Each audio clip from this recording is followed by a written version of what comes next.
او زما پر لاش په دومره ویره وي چې توبې به باسې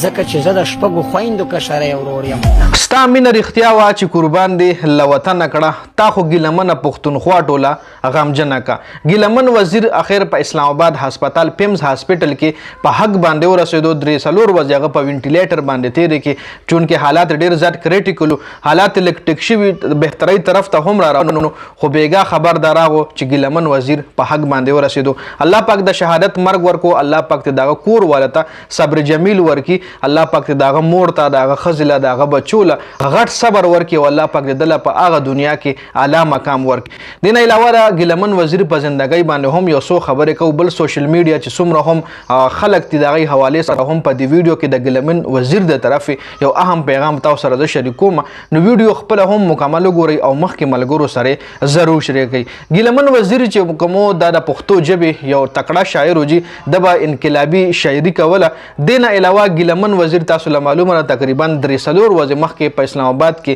په هغه باندې چې حمله کړې وه چې څه رپورټس په داسې راتلل چې په چړو باندې وهلی شوی دی او څه رپورټس داسې راتلل چې په سر باندې د لرګي په ګزار باندې وهلی شوی دی چونکې دغه حالات بیا ډېر زیات نازک و ډېر زیات کریټیکل حالات کې په وینټیلیټر باندې 2-3 ورځې هغه تېرې کې او هغې نه پس هغه له شهادت نصیب شو جي. هغې نه علاوه د ګیلمن وزیر چې کومه زندګي ده به الریډي او د هغه ویډیوز اوس هم په ټیک ټاک باندې په څومره هم سوشل میډیا پلیټفارمز دي په هغې باندې ډېر زیات وایرل کیږي. خو د هغه حوالې سره چې څومره هم عوام دی له به صرف دومره پیغام ورکم ځکه د ګیلمن وزیر په نوم باندې د دنیا پیجونه جوړ شو د دنیا ټیک ټاک اکاونټ جوړ شو د هغه شاعري راغلي او په ټیک ټاک اکاونټ باندې هم شیر کیږي او په فیسبوک اکاونټ چې څومره هم د خلک شیر کوي او د هغه په نوم باندې اکاونټ جوړ کړي دي چونکې ګیلمن وزیر اوس په دې دنیا باندې نشته په دې فاني دنیا باندې نشته. خو دغه ویډیو کتلو سره به د هغه خاندان له تکلیف ملاویږي د هغه ښځو له د هغه بچو له د هغه نور چې څومره هم فیملیز ممبر دی دا ویډیوز ګوري خامخا هغوی له به